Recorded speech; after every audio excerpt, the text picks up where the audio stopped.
கடவுளை பத்தின நினைப்பும் நிறைய வர்றதில்ல. ஆனா சில நேரங்கள்ல வாழ்க்கையில சில பிரச்சனை எடுக்கவும் பாருங்க விஸ்வரூபம். அப்படி விஸ்வரூபமா பிரச்சனை நம்ம முன்னாடி நிக்கும்போது, நமக்கு கை, காலு, மனசு எல்லாம் சோர்ந்து போயி, "ஏன்டா வாழ்றோம்?" அப்படிங்கிற நிலைமைக்கு நம்ம ஆளாகி, "எங்கடா போறது? யார் காலடா புடிக்கிறது?" அப்படின்னு தெரியாம அல்லாடிட்டு இருந்தா, அப்போ நமக்கு சுவாமி தான், முருகப்பெருமான் தான் நம்மளை காக்கும் கடவுளாக நமக்கு விளங்கக்கூடியவர்.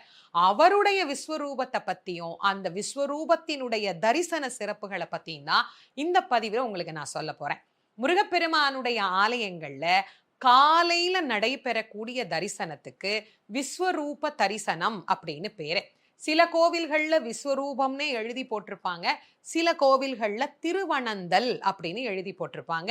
இது கோவிலுக்கு கோயில் மாறுபடும். இப்ப முருகப்பெருமானுடைய கோவில்கள நீங்க எடுத்துக்கிட்டீங்கன்னா, திருச்செந்தூர்ல விஸ்வரூப தரிசனம் அப்படின்னே சொல்லி நாம பார்க்க முடியும். பழனியிலயும் விஸ்வரூப தரிசனம்னு பார்க்கலாம். ஆனா பழமுதிர்ச்சோலை போனீங்கன்னா, திருவனந்தல் பூஜை அப்படின்னு அந்த பூஜைக்கு பேரு. உங்க ஊர்ல ஒரு முருகர் கோயில் இருக்கா?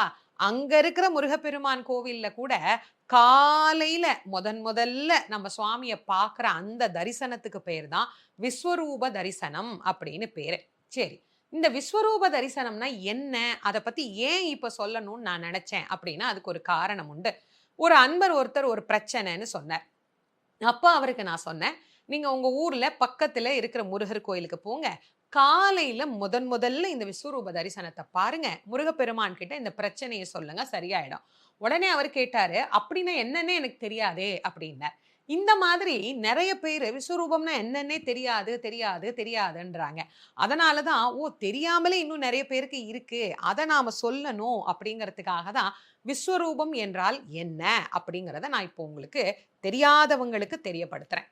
முருகப்பெருமான் தன்னுடைய அவதாரத்துல விஸ்வரூப தரிசனம் அப்படிங்கிறத கந்தபுராண நூல்ல நம்ம படிக்கும்போது சில இடங்கள்ல அவர் நமக்கு காட்டுகிறார். தேவர்களுக்கு தான் யார் என்பதை புரிய வைப்பதற்காக விஸ்வரூபமாகி காட்டுறாராமா. ஏன்னா தேவர்கள் மனசுல, அதுவும் குறிப்பா தேவேந்திரன் மனசுல ஒரு சந்தேகம் இருந்தது. சிவபெருமானுடைய சக்தி இல்லாது இன்னொரு சக்தி என்னை அழிக்க முடியாது அப்படின்னு வரம் வாங்கி இருக்கிற சூரபதுமன் கிட்ட ஒரு சின்ன குழந்தைய முருகப்பெருமான அனுப்புறாரே சிவபெருமான், இவர் எப்படி நம்மளை காப்பாத்திருவாரு அப்படிங்கிற ஒரு எண்ணம் இருந்தது. அவர் முருகனை எப்படி பார்க்கிறாரு? ஏதோ ஒரு குட்டி குழந்தை, சின்ன பையன் அப்படின்னு நினைச்சு பார்க்கிறார். இந்த எண்ணம் தேவர்களுக்கும் இருந்தது. அதனால சுவாமி என்ன பண்ணாரா, தேவாதி தேவர்கள் எல்லாம் தான் யார் என்பதை தெரிந்து கொள்ள வேண்டும் என்பதற்காக விண்ணுக்கும் மண்ணுக்கும் ஒரே உருவமாக விஸ்வரூபமாக அவர் காட்சி தருகிறாராம்.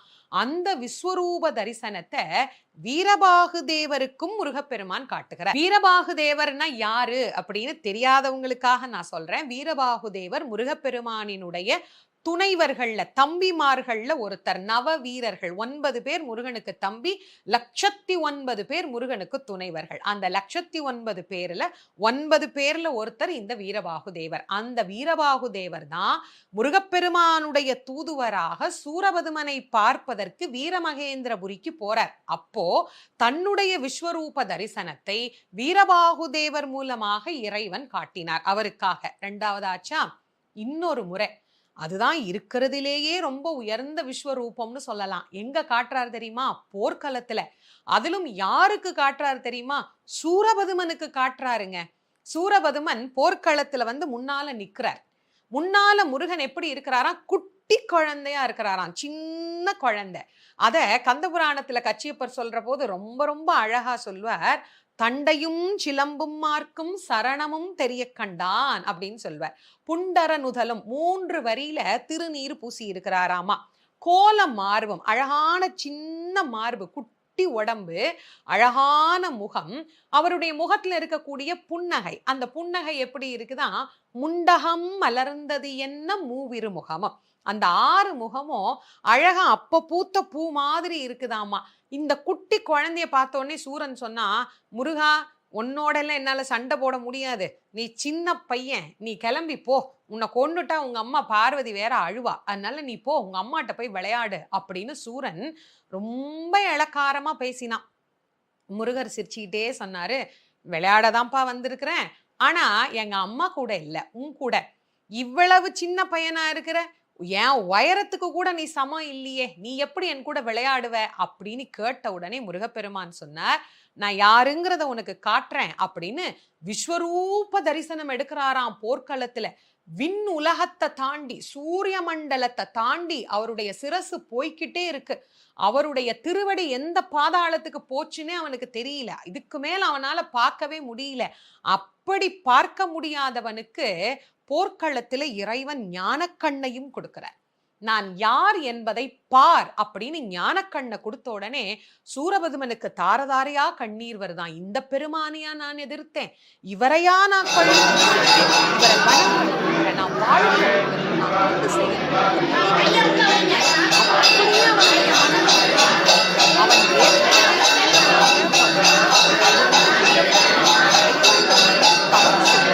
அந்த தவத்தின் பலனாக அதற்குண்டான பலனை நிறைவு செய்தார். இப்ப சூரபதுமனாக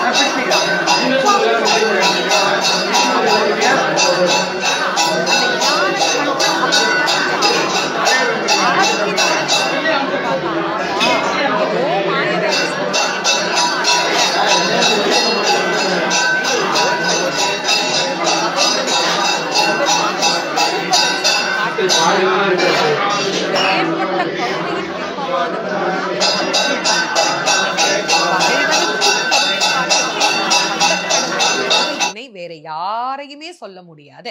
அப்பேற்பட்ட முருகப்பெருமானுடைய விஸ்வரூப தரிசனத்தை நாம் அதிகாலையில இரவு சுவாமிக்கு அந்த பள்ளியேற பூஜையெல்லாம் நிறைவு பண்ணிட்டு அடுத்த நாள் காலையில வந்து அந்த கோயிலுடைய நடை திறப்பாங்க. பொதுவா நம்ம கோவில்ல போய் வழிபாடு செய்கிற போது அந்த இடத்தை நம்ம அனுபவிக்கணும். திருச்செந்தூர்ல நீங்க பாத்தீங்கன்னா காலையில நட திறந்த உடனேயே பள்ளியற பூஜை நடக்கும். அந்த பள்ளி எழுச்சி, திருப்பள்ளி எழுச்சி முருகனுக்குன்னே பாடுவாங்க. திருப்பள்ளி எழுச்சி முருகனுக்குன்னே பாடி, முருகன முருகா செந்திலாண்டவா எங்கள் குறைய தீக்க நீ எழுந்து வா, வள்ளி தேவயானை சகிதராக விளங்குகிற பெருமானே எங்கள் துன்பத்திலிருந்து காப்பாற்று அப்படின்னு திருப்பள்ளி எழுச்சி பாடி சுவாமி அப்படியே அங்கிருந்து வலமாக வந்து கோவிலுக்கு உள்ள போனதுக்கு அப்புறமா இரவு முதல் நாள் எப்படி வந்து நட சாத்தும் போது அலங்காரத்துல இருந்தாரோ அப்படியே காலையில அவர் திறந்த உடனே சிரிச்ச முகமா அப்படியே கோடி சூரிய பிரகாசத்தோட நம்மளுடைய பிரச்சனை எல்லாம் நான் சரி பண்ணிடுறேன், நான் இருக்கேன் அப்படின்னு சுவாமி காட்டுறாரு பாருங்க. அந்த தரிசனத்துக்கு தான் விஸ்வரூப தரிசனம் அப்படின்னு பேரு. அது கோவில்ல நேரம், அந்த நேரம் என்பது கோவிலினுடைய பூஜை நேரத்துக்கு தகுந்தா மாதிரி மாறும். சஷ்டி காலத்துல ஒரு நேரம் இருக்கும், மற்ற காலத்துல ஒரு நேரம் இருக்கும். அதை நீங்க என்னங்கிறத பார்த்துட்டு போங்க. ஒரு 4 மணிக்கு விஸ்வரூபம் அப்படின்னா 4ல இருந்து 5:30 மணி 6 மணி வரைக்கும் அந்த விஸ்வரூபம் அபிஷேகம் ஆற வரைக்கும் தொடர்ந்துகிட்டே இருக்கும். அந்த நேரத்துல நம்ம முருகப்பெருமான பார்க்கிற போது அவ்வளவு ஒரு அழகு, அவ்வளவு ஒரு ஆனந்தம், அவ்வளவு ஒரு சந்தோஷம். எவ்வளவு பிரச்சனையா இருந்தாலும் அவன்கிட்ட கொடுத்துடுங்க. அவன் விஸ்வரூபமா நிற்கக்கூடியவன். என்ன சின்னதா கூட கிடையாது. எல்லா பிரச்சனையும் நான் எடுத்துக்கிறேன், நீ சந்தோஷமா இரு அப்படின்னு அவர் நமக்கு பதில் சொல்லி நம்முடைய வாழ்க்கையில நமக்கு இருக்கக்கூடிய துன்பங்களை எல்லாம் நீக்கி நம்மை மகிழ்ச்சியாக இன்பமாக வாழ வைப்பார். உண்மையான சரணாகதி, உண்மையான அன்போடு அந்த நேரம்